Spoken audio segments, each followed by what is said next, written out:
Hello everyone, this is Isabel. I'm at ITW 2023 and today I'm joined by Ken Robinson, is Interconnect VP at TOMIA. Ken, welcome to my hot seat. Thank you, Isabel. Amazing day for an interview. Yeah, it's great to be. It's great to be outside, but it's amazing to be back at ITW. So Ken, you're an interconnect expert and there's a lot of challenges at the moment in the interconnect space. What do you think is the biggest challenge that carriers are facing at the moment? Well, the biggest challenge that we're seeing is revenue and margin decreasing. And what that does is it opens up opportunities for new products and new services to fill that gap. And that's great, but all that does is add complexity to an already complex industry that we work in. So just to give you an example, our customers are generating 500,000 billing and rating transactions per month. And if you don't have that automated, we don't have systems in place to cope with that.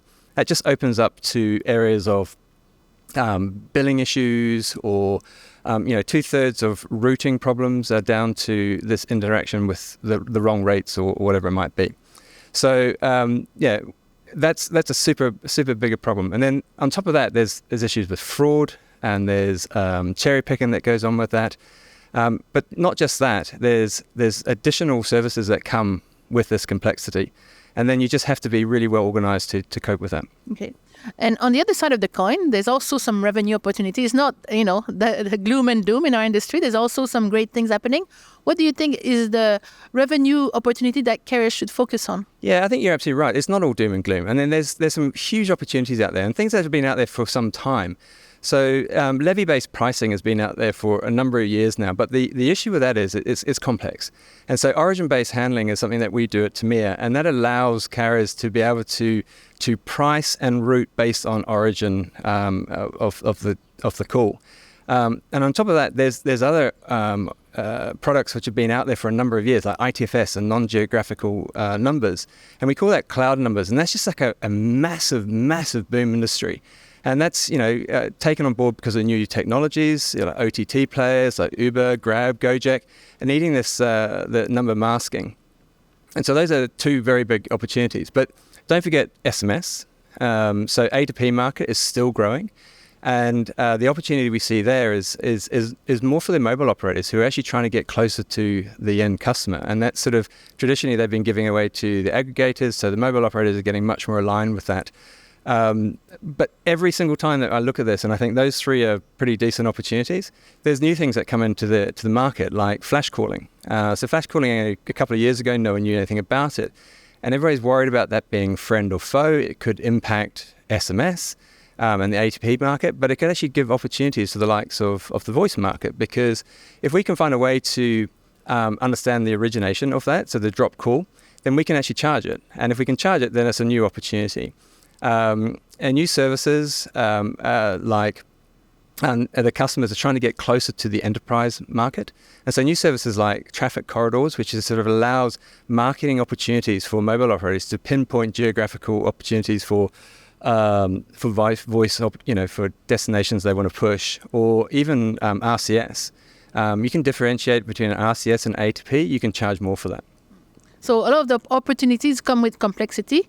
So I guess that's part of why you're here, to simplify complexity. So how do you position yourself to help both address the challenges and the opportunities?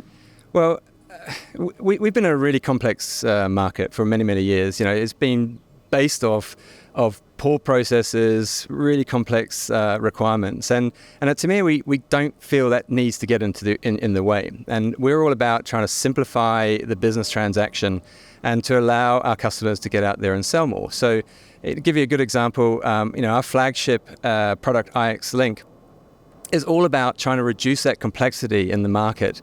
We have 4,000 members that use our iXLink today, and that's just people who tap into iXLink or actually use our service specifically. And it just automates that process.